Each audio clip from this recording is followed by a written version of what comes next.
El mar Báltico baña las costas de 9 países del norte de Europa y está conectado con el Océano Atlántico a través de estrechos muy angostos. Aunque no alcanza el tamaño del Mar Negro ni del Mediterráneo, el mar Báltico no se queda atrás en absoluto por la cantidad de pueblos que viven en sus costas, su importancia para la economía mundial, su papel en la formación del clima regional y la enorme cantidad de acontecimientos históricos ocurridos en sus turbulentas aguas. Hola a todos.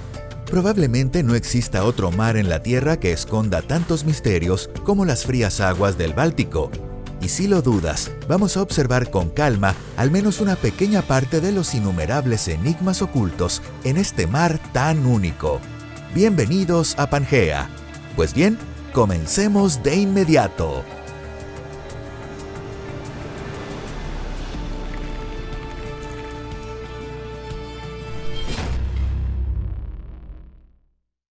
El mar más joven. La primera característica del mar Báltico es su juventud. Desde el punto de vista geológico, este mar se encuentra sobre una de las partes más antiguas de la placa euroasiática, el escudo fennoscándico. Aunque esta corteza terrestre tiene una antigüedad descomunal de unos 1800 millones de años, el mar apareció aquí hace relativamente muy poco si lo vemos en términos geológicos. Hasta hace entre 40 y 50 millones de años, en el lugar donde hoy se encuentra este mar, se extendían enormes bosques de coníferas, y la resina que brotaba de los árboles caídos se filtraba en la tierra hasta transformarse lentamente en ámbar con el paso del tiempo, para después ser transportada a distintas regiones por los glaciares en épocas posteriores. Debido a todo esto, esta región acabaría siendo conocida más tarde con el poético nombre de el Mar de Ámbar. Durante la era glacial, enormes masas de hielo ejercieron una presión gigantesca sobre la corteza terrestre, provocando que ésta se deformara profundamente. Ese efecto se hizo especialmente evidente durante la última glaciación, hace aproximadamente 20.000 años. Cuando aquellos glaciares comenzaron a retirarse, el agua se acumuló en las depresiones que dejaron atrás, y con el tiempo empezó a formarse la base del actual mar Báltico. Lo importante es que la línea costera actual terminó de tomar forma de manera aproximada hace apenas unos 4.000 años. Imaginen esto, mientras en Egipto ya florecían civilizaciones avanzadas y alrededor del Mediterráneo comenzaban a surgir los primeros estados, el mar Báltico, recién liberado del hielo, seguía siendo todavía un mundo salvaje e intacto. Una encrucijada llena de vida. Así, en apenas unos 4.000 años, aquel mar desolado y sin habitantes terminó cubierto por numerosas rutas marítimas activas, hasta el punto de eclipsar en cierta medida incluso al mundo mediterráneo. Entonces, ¿por qué este mar frío y severo del norte llegó a superar en cierto sentido al Mediterráneo mucho más cálido y tranquilo? Ese es precisamente el primer gran misterio histórico. Por supuesto, el mar Báltico no se convirtió de inmediato en un mar de intenso comercio. Los primeros en lanzarse a explorar estas aguas fueron los antiguos romanos. Ellos llamaban a este mar el Mar de los Suevos, tomando el nombre de la tribu germánica local de los suevos. Por alguna razón, los romanos creían que el mar Báltico estaba conectado directamente con el Mar Negro, y en sus descripciones reunían ambos en una sola inmensa extensión marina llamada el Océano Sármata. Como si quisiera complicar aún más el trabajo de los historiadores, alemanes, suecos, finlandeses y daneses llamaban a este mar el Mar del Este. Sin embargo, por la misma razón geográfica, los estonios terminaron llamando a este Mar del Este justamente el Mar del Oeste. Además, según la época y el pueblo que hablara de él, el mismo mar Báltico recibió muchos otros nombres, como el Mar de los Varegos, el Mar de Wolin, el Mar de la Sal y, por supuesto, el Mar de Ámbar. Aún así, durante las primeras etapas de su desarrollo, probablemente el nombre más apropiado era el Mar de los Varegos.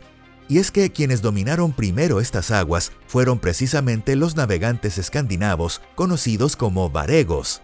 A través del mar Báltico pasaba la famosa ruta comercial conocida como de los varegos a los griegos, que conectaba Escandinavia con Europa Oriental y el Imperio Bizantino, formando una importante vía marítima tanto comercial como militar. el mar Báltico siempre ha servido como un puente entre culturas diferentes. Ya en la Edad Media, el mar Báltico se transformó prácticamente en un mar interior del comercio europeo. En aquella época desempeñó un papel enorme en la Liga Hanseática, formada por ciudades del norte de Europa. Pero ese periodo de comercio relativamente pacífico dio paso entre los siglos XVI y XVII a una era de rivalidades entre grandes potencias como Suecia, Dinamarca, la Mancomunidad Polaco-Lituana y Rusia.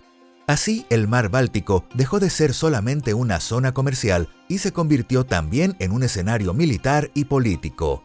Ese carácter militar y político siguió siendo fundamental durante las dos guerras mundiales, cuando las frías aguas del Báltico se transformaron en escenario de innumerables combates y tragedias marítimas.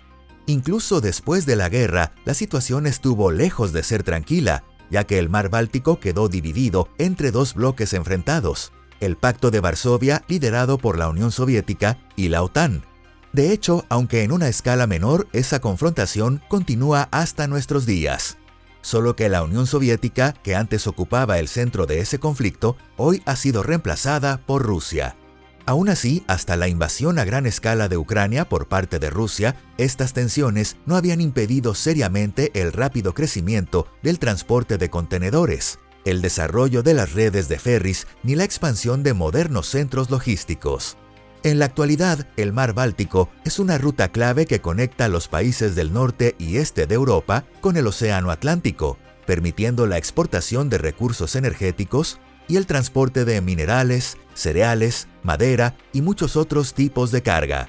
Según datos de la Unión Europea, en 2023 el volumen de transporte marítimo de corta distancia en el mar Báltico alcanzó los 285 millones de toneladas, lo que representa aproximadamente el 18% del total europeo en ese sector.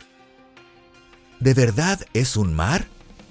Desde el punto de vista de los hidrógrafos, el mar Báltico es un híbrido muy peculiar situado entre un mar y un lago gigantesco.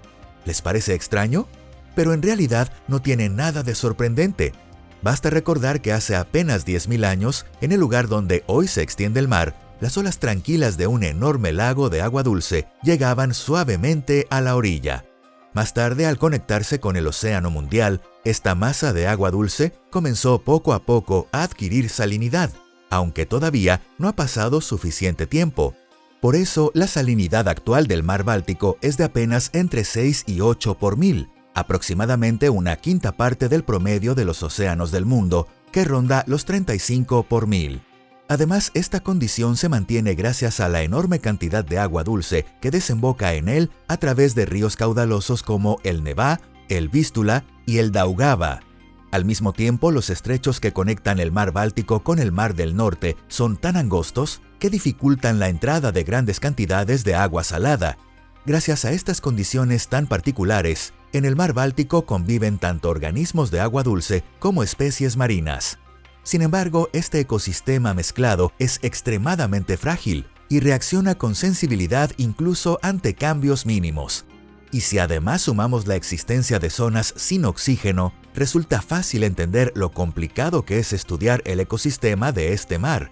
Estas regiones sin oxígeno, conocidas como zonas muertas, son una de las características más interesantes del mar Báltico y al mismo tiempo uno de sus mayores misterios. El origen exacto de estas áreas donde prácticamente no existe oxígeno todavía no ha sido completamente aclarado. Las explicaciones relacionadas con la eutrofización y la escasa mezcla de las aguas resultan convincentes, pero aún no está claro por qué este fenómeno llegó a expandirse de forma tan masiva precisamente en el mar Báltico. Estas zonas se extienden a profundidades de entre 70 y 100 metros, donde por distintas razones el agua casi no se mezcla con las capas superficiales. Como consecuencia, allí se acumulan sulfuro de hidrógeno, sustancias tóxicas y productos generados por descomposición de materia orgánica. Naturalmente, en semejantes condiciones, la mayoría de los seres vivos no puede sobrevivir. Aunque este fenómeno también tiene un lado positivo. La ausencia de oxígeno facilita que los restos de organismos hundidos se conserven intactos y además convierte al fondo marino en una especie de cápsula del tiempo que protege barcos naufragados y huellas de la historia. Gracias a su baja salinidad y sobre todo a la falta de oxígeno, el mar Báltico se ha convertido en algo parecido a un gigantesco depósito de museo histórico. En sus profundidades se conservan cientos de embarcaciones hundidas, desde barcos vikingos hasta buques de guerra de las dos guerras mundiales. Además, el gusano marino conocido como broma, capaz de devorar por completo los restos de naufragios en otros mares, casi no existe en el Báltico. Gracias a eso, los restos de barcos y sus cargamentos pueden permanecer prácticamente intactos durante siglos. Increíble, ¿verdad? Si el Titanic se hubiera hundido aquí en lugar del Atlántico, probablemente hoy conoceríamos con muchísimo más detalle la historia de sus últimos momentos. Aún así, incluso sin el Titanic, el mar Báltico ha atraído la atención una y otra vez debido a numerosos fenómenos inexplicables y descubrimientos misteriosos. Entre todos los enigmas ocultos de este mar, no es fácil elegir los más extraños e interesantes. Por eso, esta vez vamos a hablar de algunos de los casos que provocaron mayor impacto y repercusión. La anomalía del mar Báltico. Este objeto fue descubierto en 2011 por el equipo sueco Ocean X Team en el fondo del Golfo de Botnia, cerca de las Islas Åland. A una profundidad de 87 metros, el sonar detectó un extraño objeto circular de unos 60 metros de diámetro, que parecía un típico platillo volador. Pero entonces, ¿por qué estaba a semejante profundidad? Algunos investigadores aficionados a las teorías conspirativas llegaron a pensar que una nave extraterrestre había sufrido un accidente y terminó hundiéndose en el fondo marino. Según ellos, la prueba era una característica zanja de 300 metros que se extiende por el fondo marino en dirección al objeto. Tras investigaciones más detalladas, se descubrió que el objeto está formado por rocas de origen glaciar y tiene una forma parecida a un hongo, con una base de unos 60 metros de diámetro y una altura aproximada de 8 metros hasta la parte superior.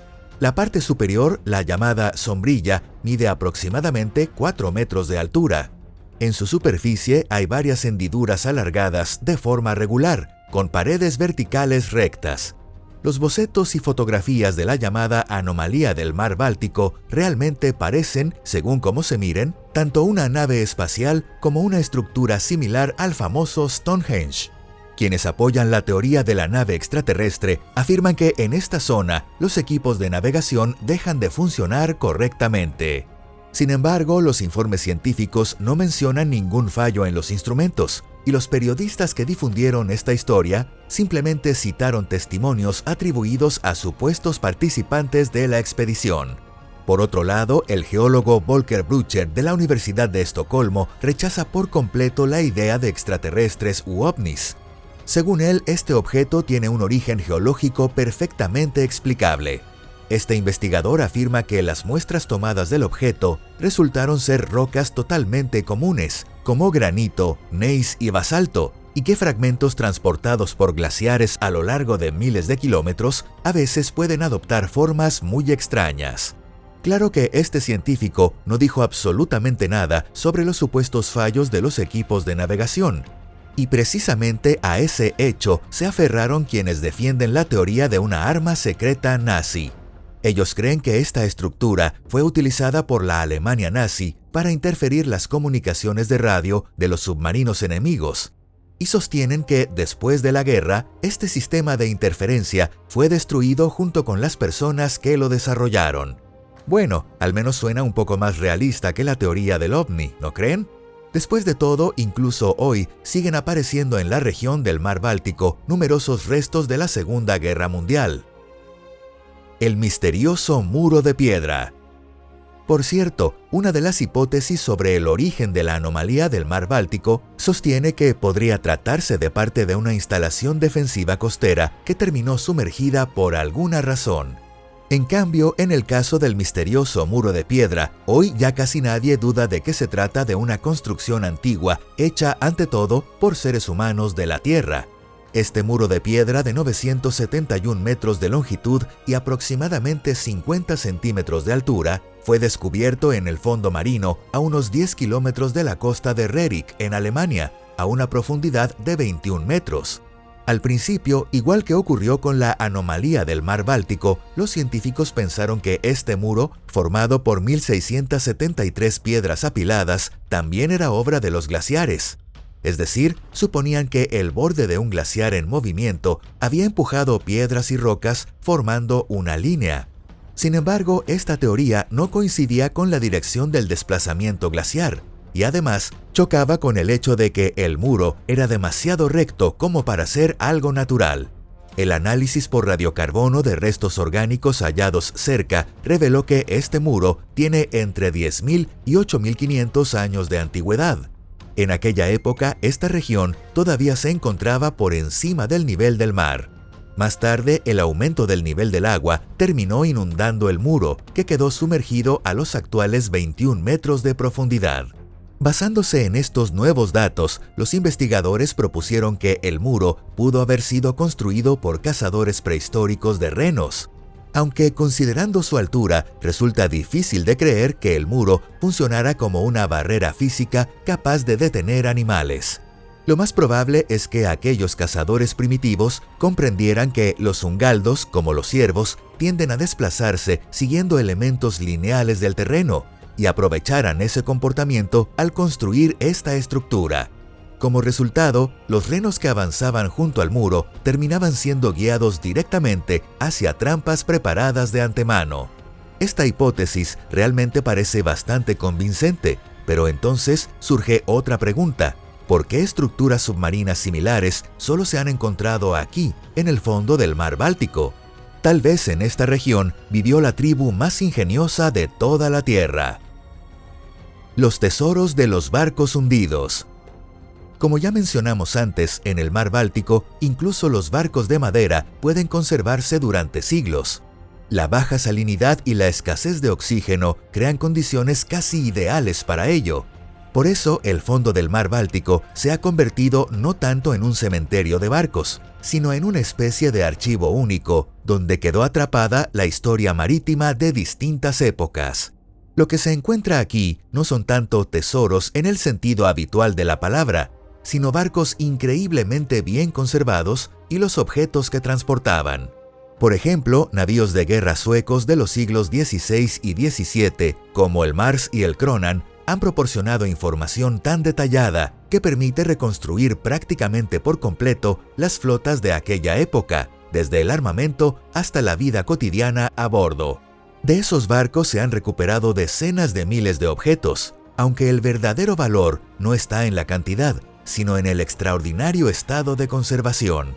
Un naufragio de finales del siglo XV y comienzos del XVI, conocido como Okhotsk, estaba preservado en condiciones tan impresionantes que los investigadores llegaron a describirlo como una auténtica cápsula del tiempo. Se conservaron partes de su estructura, su equipamiento e incluso algunos objetos de uso cotidiano, convirtiéndolo en una valiosa ventana directa hacia los primeros tiempos de la navegación. Pero el mar Báltico también guarda capítulos especialmente trágicos de la historia. El Wilhelm Gustloff fue un buque de pasajeros alemán botado en 1937, que terminó hundido el 30 de enero de 1945 tras ser atacado por un submarino soviético. Más de 9.000 personas murieron, y este desastre es considerado la mayor tragedia marítima de toda la historia de la navegación. También existen teorías que afirman que el barco transportaba oro saqueado e incluso partes de la famosa cámara de ámbar robada del Palacio de Catalina. Sin embargo, pese a todos esos rumores sobre tesoros, el lugar es ante todo un sitio de memoria y homenaje, por lo que actualmente el acceso está restringido.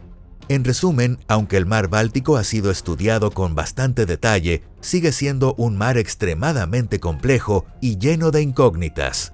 Cuanto más aprendemos de él, más difícil parece comprender el panorama completo, y por eso el trabajo de los investigadores está lejos de terminar, mientras que para nosotros todavía quedan muchísimas historias nuevas e interesantes por descubrir.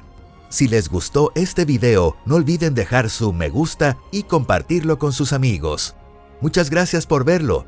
Y ahora sí, nos vemos en la próxima. Adiós.